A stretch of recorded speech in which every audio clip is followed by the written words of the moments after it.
तो अब तक जितनी बात हम कर चुके हैं अबाउट इलेक्ट्रिसिटी, यानी चार्ज के बारे में, करंट के बारे में, सर्किट के बारे में, पोटेंशियल डिफरेंस के बारे में, आज हम उससे एसोसिएटेड क्वेश्चन आंसर्स देखेंगे। ठीक है, और जो भी रिलेटेड कंसेप्ट होगा उसको रिवाइज करते चलेंगे। आप पेपर पेन लेकर के बैठेंगे तो अच्छा रहेगा। पेपर पेन लेकर के बैठें और जो क्वेश्चन आपको लगता है कि लिख करके प्रैक्टिस करना चाहिए उसे पॉज करके उसी समय लिख करके प्रैक्टिस करें। ठीक है, तो let us start. There are some questions. सबसे पहले हम बात करते हैं इलेक्ट्रिक फील्ड की, है ना। हमने एक बात कही थी इलेक्ट्रिक फील्ड की कि किसी चार्ज को जब इन्फिनिटी से इलेक्ट्रिक फील्ड में लेकर के आते हैं, at any point situated inside the electric field, तो इसमें जो काम किया गया वो potential of that particular point situated inside an electric field है। तो इलेक्ट्रिक फील्ड क्या होता है पूछा जाए हमसे, डिफाइन इलेक्ट्रिक फील्ड, तो लिखेंगे electric field is the region around a charge body within which its influence can be experienced, यानी within which उस रीजन, वो रीजन जिसमें कोई और चार्ज पार्टिकल उसकी वजह से कोई फोर्स एक्सपीरियंस कर सके, हाँ, within which it can attract or repel another charged body. Electric field is the region around a charge particle. अब वो किसी वायर के अंदर भी हो सकता है, वो कहीं भी हो सकता है, एक इंडिपेंडेंटली मूव करते हुए चार्ज के चारों तरफ भी हो सकता है। वो रीजन को हम इलेक्ट्रिक फील्ड बोलते हैं जहाँ पर कोई दूसरा चार्ज पार्टिकल कोई फोर्स उसकी वजह से महसूस कर सके। This is called electric field. तो इलेक्ट्रिक फील्ड से मैं आपको याद दिला दूं, हमने कहा था कि किसी गिवन इलेक्ट्रिक फील्ड में when we bring a charge from infinity, तो जिस पॉइंट तक उस चार्ज को लेकर के आते हैं उस पॉइंट तक चार्ज को लाने में किया गया काम, the work done to bring the charge from infinity to a point inside an electric field is known as the potential of that particular point, जहां तक लाने में ये काम किया गया। आगे देखें,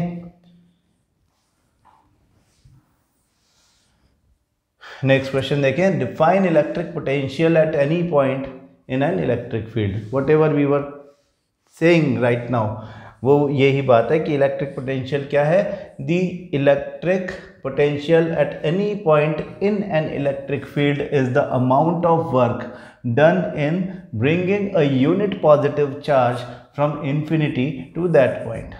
हाँ, इन्फिनिटी से किसी अब चार्ज को, let P be a point, ये P दिखाया हुआ a point located in the electric field of a charge Q placed in origin, placed at origin O। हाँ, ये कोई ओरिजिन O पर चार्ज Q रखा हुआ है और P जो है वो इसके इलेक्ट्रिक फील्ड में कोई पॉइंट है। तो suppose W work is done in bringing a small charge QO from infinity to point P, the electric potential at point P is work done upon charge. That means the work done to bring this charge, जो भी एक QO charge है, इस charge को इस point P तक। Important बात यह है electric potential eight point P is, ये P का पोटेंशियल है। अगर इस रीजन में कोई और चार्ज होता, हाँ, कोई और चार्ज, कोई और पॉइंट इस इलेक्ट्रिक फील्ड में होता, समझो यहाँ पे होता, हाँ, उसका नाम हम समझो S रख देते हैं, तो इस S पॉइंट तक लाने में किया गया वर्क कुछ और होता, तो पॉइंट S का पोटेंशियल कुछ और होगा, पॉइंट P का पोटेंशियल कुछ और होगा, और इन दोनों के पोटेंशियल्स के बीच में, इन दोनों तक चार्ज को इन्फिनिटी से लाने में किए गए वर्क के मैग्नीट्यूड्स में जो डिफरेंस है वही पोटेंशियल डिफरेंस है। हाँ, एंड जब हम चार्ज को P से Q लेके आते हैं, ठीक है, तो वो P से Q नहीं, P से S तक लेके आते हैं, तो P से S तक लाने में जो काम किया जाता है वो भी एग्जैक्टली वही होता है, जो कि work done to bring a charge up to P और work done to bring a charge up to S के बीच का डिफरेंस है। हाँ, इसका मतलब potential difference inside an electric field can be defined as the work done to move a charge from this point to this point. हाँ, from one point two another point. यही concept हमारे potential difference का या voltage का है। Potential difference ज़रूरी है, बिना पोटेंशियल डिफरेंस के कभी भी करंट पास नहीं हो पाएगा। हाँ, किसी कंडक्टर में चार्ज पार्टिकल किसी सर्टेन डायरेक्शन में with a certain rate move नहीं कर पाएंगे। तो करंट के लिए ज़रूरी है कि पोटेंशियल डिफरेंस हो, और पोटेंशियल डिफरेंस के लिए ज़रूरी है बैटरी हो। Define electric potential of 1 volt. 1 volt का पोटेंशियल, इसका क्या मतलब, 1 volt equal to 1 joule upon 1 coulomb, है ना। तो 1 वोल्ट जो है वो 1 joule upon 1 coulomb, SI units of joule is of work and coulomb is of charge. The electric potential at a point is said to be 1 volt if 1 joule of work is done in bringing a positive charge of 1 coulomb from infinity to that point। किसी point का potential 1 volt होगा। हाँ, किसी point का inside an electric field potential 1 volt होगा अगर एक unit charge को, एक 1 कूलॉम चार्ज को इन्फिनिटी से उस पॉइंट तक लाने में 1 जूल वर्क किया जा सके। आपके फॉर्मूला, आपकी डेफिनेशंस हैं, हम पहले से यही बात कर रहे हैं। आगे देखो, define potential difference between 2 points. What is the SI unit of potential difference. अब ये बात हो गई, हाँ, कि 2 पॉइंट्स के बीच में potential difference, actually potential difference 2 points के बीच में ही होगा, है ना। एक ही पॉइंट है तो उनके बीच में पोटेंशियल डिफरेंस कैसे होगा। पॉइंट्स तो 2 होने चाहिए, जिनका 2 पॉइंट्स जिनका पोटेंशियल अलग अलग है। पोटेंशियल अलग अलग होगा तभी पोटेंशियल डिफरेंस होगा। अगर सेम पोटेंशियल होगा, कौन सा वायर है जिसके 2 एंड्स के बीच में पोटेंशियल डिफरेंस नहीं होता। ऐसा कोई भी वायर, ऐसा कोई भी conductor which is not connected to a cell और a battery is not having any potential difference between its 2 ends of the wire. तो क्या फ़र्क पड़ा, तो ये फ़र्क पड़ा कि ऐसे वायर में कोई करंट नहीं होता। ऐसे वायर से आप कोई बल्ब जोड़ दोगे तो वो बल्ब नहीं जलेगा। अगर वो बल्ब जलाना है तो ऐसे वायर में कनेक्टेड होना चाहिए हमारा बल्ब जो कि किसी बैटरी के टर्मिनल से जुड़ा हुआ हो। बैटरी पोटेंशियल डिफरेंस क्रिएट कर देती है ना। तो potential difference can be defined as potential difference between 2 points in an electric field is the amount of work done in bringing a unit positive charge from one point to another। unit positive charge का क्या मतलब, हम कहते हैं V equal to W upon Q, potential difference equal to work done upon charge, ऐसा ही बोलते हैं। तो जैसा हमने कहा था, अगर चार्ज 1 कूलॉम है तो potential difference is equal to work done. कौन सा वर्क डन, जो 1 कूलॉम चार्ज को किसी सर्किट के अक्रॉस मूव करवाता है। हाँ, the potential difference between 2 points in an electric field is the amount of work done in bringing a unit positive charge from 1 point to another. अब ये 2 points के बीच में पूछ रहे हैं तो हमारा आंसर यही हो गया। इसके साथ में जुड़ी हुई एक छोटी सी बात है, What is meant by a potential difference of 1 volt, है ना, जो हमने पहले लिखा था उसी तरह की बात है कि 1 वोल्ट का मतलब क्या है। तो 1 वोल्ट मतलब 1 जूल अपॉन 1 कूलॉम। वही बात दोबारा आ जाएगी कि the potential difference between 2 points is 1 volt if 1 joule of work is done in bringing a positive charge of 1 coulomb from 1 point to other. हम ऐसा बोल सकते हैं कि 1 volt is equal to the work which is performed to move 1 coulomb charge from one point to another। 1 volt वो potential difference है जो उस काम के बराबर है, उस 1 जूल वर्क के बराबर है जब 1 कूलॉम चार्ज एक पॉइंट से दूसरे पॉइंट के बीच में मूव किया गया। तो ये हमारे पोटेंशियल डिफरेंस से रिलेटेड कुछ इंपॉर्टेंट क्वेश्चन चल रहे हैं। अब यहाँ पे हम बात करेंगे ओम्स लॉ। हाँ, explain Ohm's law by a mathematical formula. Ohm's law के लिए mathematical formula V equal to IR। हाँ, कहाँ से आया, हमने कहा V is directly proportional to I and then V equal to IR। ये ओम्स लॉ का फॉर्मूला है, वेयर R इज कांस्टेंट, हाँ कौन सा कांस्टेंट है R? R is proportionality constant which is equal to the resistance of the wire. The tendency of the wire to oppose the flow of charge is known as resistance of the wire, and this acts as the constant for this formula. ये formula है V is directly proportional to I is the relationship between the potential difference and current, and V equal to IR, where R is the proportionality constant which is known as resistance. तो mathematically Ohm's law can be expressed as V equal to R I ना, इसको आप R equal to V upon I भी बोल सकते हो. फिर कहता है draw a circuit diagram for to verify Ohm's law. तो ओम्स लॉ के वेरिफिकेशन के लिए बेसिकली एक ऐसा सर्किट बनता है, आपने देखा ही है, जिसमें एक बैटरी हो, कम से कम 2 सेल ड्रॉ करो, इसमें ज़्यादा करना चाहिए, चाहते हो तो ज़्यादा कर लो. एक की लगा दी आपने, इसमें एक एमीटर लगा दो, उसके साथ एक रजिस्टर लगा दो, रजिस्टर के पैरेलल एक वोल्ट मीटर भी लगा दो, और फिर इसके साथ में लगा दो एक रियोस्टैट. हम इस तरह से शो करते हैं इसको.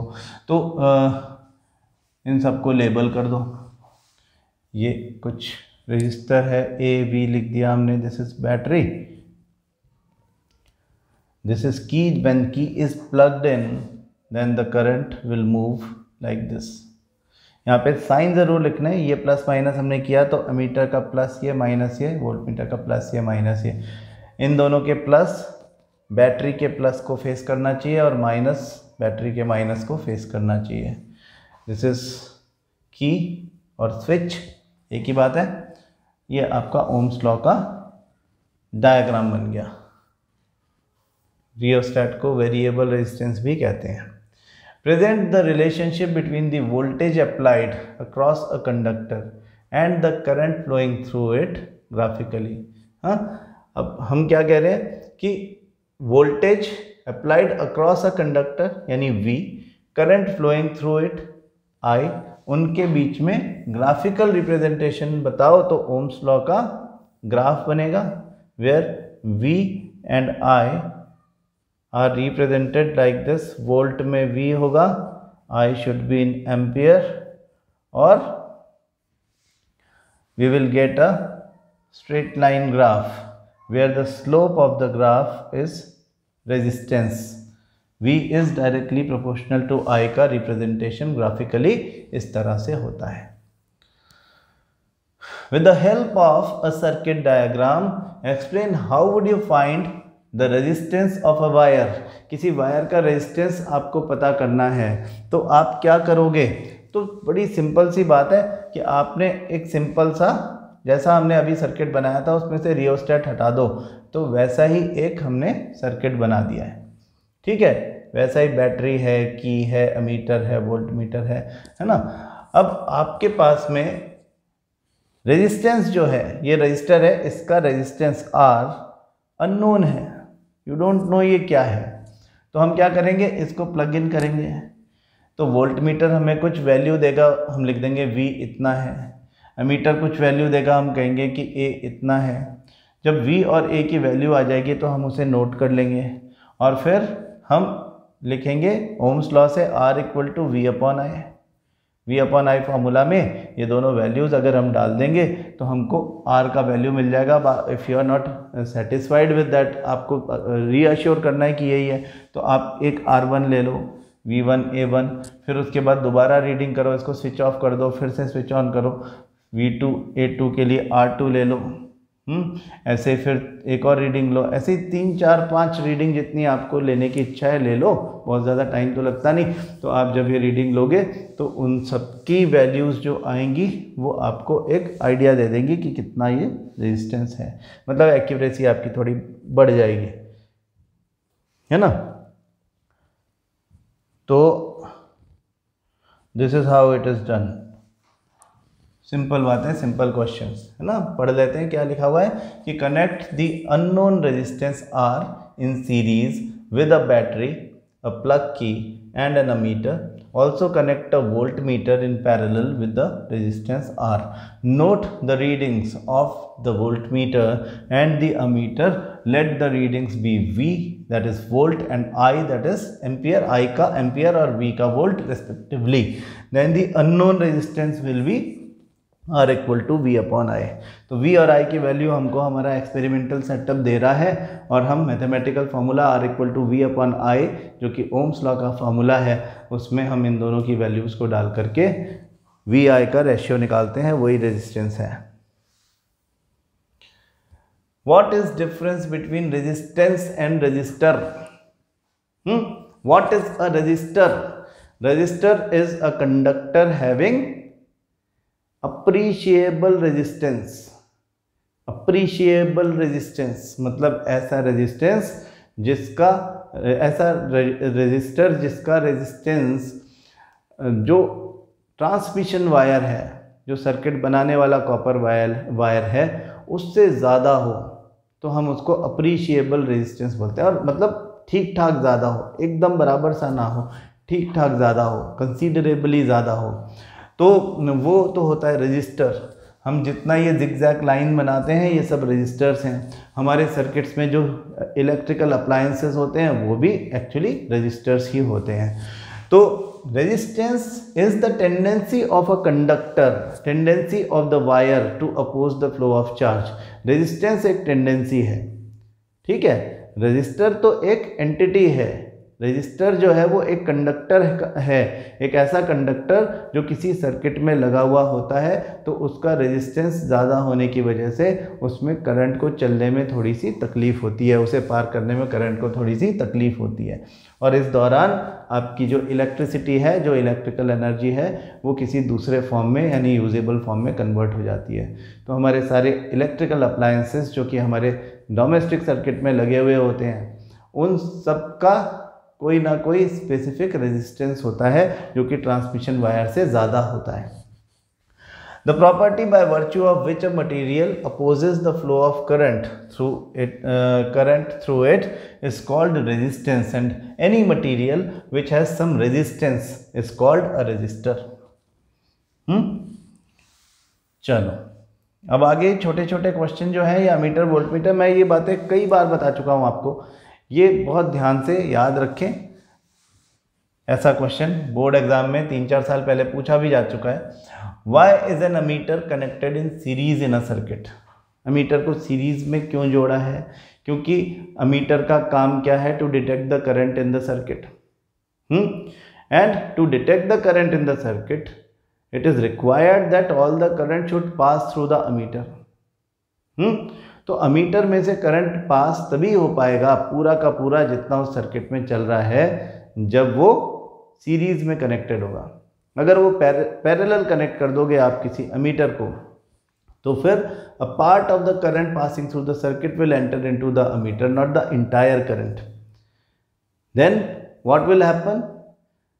We will not get the correct value of the electric current and that is what the purpose was adding ammeter. Otherwise ammeter से क्या फ़ायदा हमको? कोई ऐसा थोड़ी उसमें कोई लाइट जल रही है ना, वो हमारे और किसी काम का है भी नहीं। तो an ammeter is a low resistance device when it is connected in series in a circuit the total resistance of the circuit does not increase appreciably and hence the current in the circuit remains unaffected. ये answer जो है इसको उस तरह से ही करो जिस तरह से मैंने आपको बताया है कि सीरीज़ में क्यों लगाया अमीटर को, तो हम रीज़न बताएंगे कि इसलिए लगाया सीरीज़ में क्योंकि सारा करंट उसमें से पास होगा तभी वो करेक्टली करंट को डिटेक्ट कर पाएगा। ठीक है, ये जो बात लिखी हुई है इसके लिए हमको एक अलग से क्वेश्चन पूछा जा सकता है कि why do you think that ammeter has low resistance. हमारी मजबूरी है, हमारे लिए ये ज़रूरी है कि अमीटर जो काम करने के लिए हमने लगाया है वो सीरीज़ में लगाया जाए जिससे कि सारा करंट उसमें से पास हो।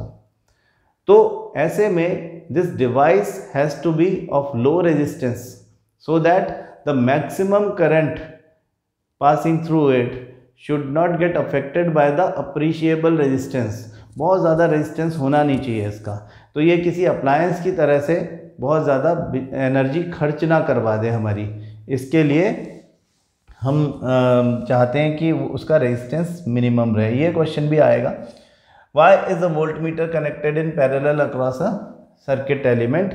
हाँ, अगेन ये इसमें आंसर उसी तरह से लिखा हुआ रहेगा, लेकिन इसका आप समझो कि voltmeter is connected between any two points जिनके बीच में हमको पोटेंशियल डिफरेंस पता करना है। Voltmeter is a device which is use to detect the potential difference between any two points. आप ये चीज़ पढ़ चुके हो कि पोटेंशियल डिफरेंस दो पॉइंट्स के बीच में होता है। समझो एक नाइक्रोम वायर है, रजिस्टर, तो हम उसको वोल्ट मीटर की दोनों नॉब्स के बीच में, दोनों टर्मिनल्स के बीच में बांध देंगे, तो उन दोनों एंड्स के बीच में कितना पोटेंशियल डिफरेंस है, कितना वोल्टेज है, ये वोल्ट मीटर हमको कैलकुलेट करके दे देगा। ठीक है, तो that is why we use voltmeter in parallel. अब वोल्ट मीटर का रेजिस्टेंस ज़्यादा क्यों होता है? हाँ, वोल्ट मीटर का रेजिस्टेंस ज़्यादा होता है। क्यों होता है? Because we don't want a considerable amount of current should leave the main line, main circuit and enter into voltmeter. Resistance बड़ा होगा तो ज़्यादा करंट वोल्ट मीटर में नहीं आएगा, कम करंट वोल्ट मीटर में आएगा, है ना, ये बात है। फिर देखो, what happens when an ammeter is placed in parallel with a circuit element. अब आपने अगर उसको पैरेलल लगा दिया तो क्या होगा? थोड़ा करंट उसमें से जाएगा, थोड़ा करंट सीधे निकल जाएगा without entering into ammeter, and then ammeter का पर्पस जो था लगाने का वो फेल हो जाएगा। अमीटर को डिटेक्ट करना था the complete current passing through the circuit, वो पर्पस सॉल्व नहीं होगा। An ammeter is a low resistance device. When it is connected in parallel, the resistance of the circuit reduces considerably. A large current flows through the circuit which may damage the ammeter. हाँ, ammeter में large current तो खैर उसमें से जाना चाहिए, ये तो ये जो चीज़ है हम इसको इसे आप फॉलो मत करो, है ना। हम जो ये चीज़ बोल रहे हैं ये तो हम हटा दे रहे हैं। आपको यही करना है कि अगर अमीटर को आपने पैरेलल में लगा दिया तो क्या होगा? अगर आपने पैरेलल में लगाया तो अमीटर में पार्शियली करंट, सीरीज़ में लगाओगे तब तो सारा करंट उसमें से आएगा, है ना। लो रेजिस्टेंस है तो सारा ही आएगा ना, सीरीज़ में तो सीरीज़ में जुड़ा हुआ है। अगर वो पैरेलल में लगा दिया तो कुछ करंट उसमें से जाएगा, सारा नहीं जाएगा। लार्ज करंट उसमें थोड़ी चला जाएगा। टोटल करंट समझो, इस बात को ऐसे समझो कि एक वायर है, ठीक है, उस वायर में 2 एम्पियर करंट जा रहा है। अब आगे चल के उस वायर में पैरेलल में एक अमीटर लगा दिया। अमीटर का कुछ रेजिस्टेंस है R, उस R की वैल्यू के हिसाब से सम करंट, अब ये इसके पैरेलल है तो some current I1 will enter here, I2 will enter here, और ये टोटल करंट है I, तो I is equal to I1 plus I2। I1 जो कि अमीटर में गया उसका कुछ वैल्यू होगा और I2 का कुछ वैल्यू होगा। It will detect only I1, it will ignore I2, क्योंकि I2 तो इसमें से गया ही नहीं, ये तो सीधे निकल जाएगा उधर। तो जो इसको अगर हम यहाँ लगाते हैं, ये सब होता ही नहीं, अमीटर यहाँ लगा होता तो पूरा 2 एम्पियर करंट इसमें से जाता, तो हमें अमीटर के होने का फ़ायदा होता। लेकिन क्योंकि टोटल करंट इसमें से नहीं गया, पार्शियली कुछ करंट इसमें से गया, तो ये पार्शियली कुछ करंट की डिटेक्शन कर देगा कि कितना करंट है, सारा करंट पता नहीं चलेगा हमें। तो यहाँ जो आंसर लिखा हुआ है उसको इग्नोर कर दें। What happens when a voltmeter is connected in series in a circuit? A voltmeter is a high resistance device. When it is connected in series, the resistance of the circuit becomes high. The current decreases considerably. ये बिल्कुल सही बात है। Voltmeter will not read the actual potential difference, है ना। तो वो current decrease हो जाना हमारे लिए अच्छा थोड़ी है ना, वो पोटेंशियल वोल्ट मीटर को दो एंड्स के बीच में हम लगा रहे हैं, पैरेलली लगा रहे हैं, और उसका रेजिस्टेंस ज़्यादा इसलिए रख रहे हैं कि ज़्यादा करंट उसमें एंटर ना करे, थोड़ा सा करंट उसमें से पास हो जाए। Otherwise it is loss of current. अगर सारा का सारा वोल्ट मीटर से, जो कि एक हाई रेजिस्टेंस वाला डिवाइस है, उसमें से जाता है तो बहुत सारी एनर्जी वेस्ट हो जाएगी। आर बढ़ जाएगा तो वो गर्म भी होने लग जाएगा, वायर हीटिंग बढ़ जाएगी। Why should a voltmeter have high resistance? A resistance of a voltmeter is kept very high so that it takes a negligibly small current from the main circuit. बिल्कुल सही बात है, main circuit से ज़्यादा current वो ना ले, ये अच्छा है। हाँ, क्योंकि अगर उसने मेन सर्किट से ज़्यादा करंट ले लिया तो हमारी एनर्जी बिना बात वोल्ट मीटर में वेस्ट हो रही है। एनर्जी मतलब इलेक्ट्रिसिटी। ठीक है, तो इस तरह के क्वेश्चन हमारे वोल्टेज की थ्योरी में पूछे जाते हैं। करंट की थ्योरी हमने पढ़ ली थी। रेजिस्टेंस के बारे में हम बात करने लग गए थे। रेजिस्टेंस ओम्स लॉ हमने पढ़ा था। ओम्स लॉ में हम R = V/I समझ गए थे। हाँ, अब एक छोटी सी बात है कि what are the factors affecting resistance. ठीक है, तो हम यहाँ से अपनी बात को आगे बढ़ाते हैं। हम कहते हैं कि R यानी रेजिस्टेंस जो है उसको अफेक्ट करने वाले फैक्टर। हमने कहा कि resistance is the tendency of a wire, tendency of a conductor to oppose the flow of charge. अब हम कह रहे हैं कि रेजिस्टेंस को अफेक्ट करने वाले फैक्टर्स, तो फैक्टर नंबर 1, अब ये तो सबको रट जाना चाहिए, R is directly proportional to L, यानी लेंथ जितनी ज़्यादा होगी वायर की, जितना लंबा वायर होगा उतना ज़्यादा रेजिस्टेंस होगा। Number 2, R is inversely proportional to area of cross section, यानी थिकनेस ऑफ द वायर। जितना थिक वायर होगा, जितना ज़्यादा एरिया ऑफ क्रॉस सेक्शन होगा, इनवर्स प्रोपोर्शन में है तो रेजिस्टेंस उतना ही कम होगा। देन इन दोनों को अगर हम जोड़ दें तो R is directly proportional to L/A, और we say that R is equal to rho L/A, where rho is resistivity। Resistivity क्या है? Resistivity is the tendency of the material जिससे वायर बना है, जैसे कॉपर, जैसे सिल्वर, जैसे एल्यूमिनियम, जैसे आयरन, ये सब मटीरियल है। तो resistivity is the tendency of the material to oppose the flow of charge. हमारे पास इससे रेजिस्टिविटी का एक फॉर्मूला आता है, R/A/L। हाँ, if area of cross section is 1 square metre and length of the wire is 1 metre, then rho is equal to R। यदि ये भी 1 ये भी 1 हो जाएगा तो रेजिस्टिविटी उस वायर के रेजिस्टेंस के बराबर होगी। एक 1 मीटर लंबे और 1 square metre area of cross section के वायर की रेजिस्टिविटी उसके रेजिस्टेंस के बराबर होती है, ये फॉर्मूला। हाँ, तो we can say from this formula, जैसे हमने कहा resistivity is the tendency of the material, ये बात आपको बिल्कुल कंसेप्ट वाइज क्लियर होना चाहिए कि रेजिस्टेंस जो है वो भी tendency to oppose the flow of charge है और रेजिस्टिविटी भी tendency to oppose the flow of charge है। लेकिन रेजिस्टेंस वायर का है, एक कंडक्टर का है। रेजिस्टेंस पर उस वायर के लंबे होने का, छोटे होने का, पतले होने का, मोटे होने का फर्क पड़ता है, लेकिन रेजिस्टिविटी पे कोई फर्क नहीं पड़ता। अगर कॉपर का वायर है तो कॉपर का वायर कैसा भी हो, पतला हो, मोटा हो, छोटा हो, बड़ा हो, कॉपर वायर की रेजिस्टिविटी जो होगी वो फिक्स रहेगी 1.62 × 10⁻⁸ ओम मीटर। ओम मीटर कहाँ से आया? इस फॉर्मूला से आया। हम कहते हैं आर की जगह ओम लिख देंगे जो कि रेजिस्टेंस का SI यूनिट है। एरिया की जगह मीटर स्क्वायर, मीटर स्क्वायर मतलब metre into metre, upon length is metre, metre से मीटर काट दो तो बच गया ohm metre. Ohm metre is the SI unit of resistivity. This is also a question which can be asked in your exam, है ना। तो factor number 3 from this is the material with which the conductor is made. हाँ, उस material का nature ना, ऐसा लिख देते हैं, nature of the material with which the conductor is made, and number 4 is temperature. Temperature ज़्यादा होगा तो रेजिस्टेंस भी बढ़ेगा वाइब्रेशन बढ़ने की वजह से, जो कि वायर को बनाने वाले पार्टिकल्स, जो वायर को बनाने वाले जो एटम्स हैं उनमें जब वाइब्रेशन बढ़ेगा तो रेजिस्टेंस भी बढ़ जाएगा।